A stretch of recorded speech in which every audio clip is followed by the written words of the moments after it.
Audio Jungle.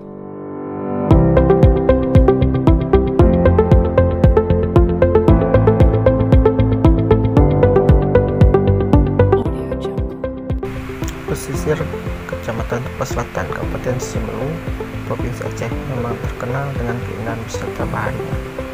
Pantai yang masih natural menyimpan sejuta pesona bagi wisatawan yang berkunjung ke pulau terluar Aceh ini. Pantai Ujung Bala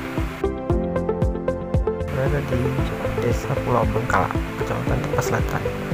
Letaknya tak terlalu jauh dari seputaran pusat kota. Dari pusat kota, Sinabang hanya membutuhkan waktu kurang lebih 25 menit atau 11 km.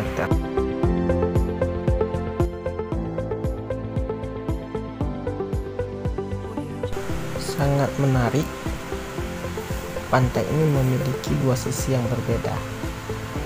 Di sisi kiri itu airnya agak dalam, cocok untuk pecinta snorkeling atau memancing dengan terumbu karang yang masih alami. Dan sebelah kanan itu cocok untuk anak-anak mandi karena airnya tidak bergelombang seperti di danau.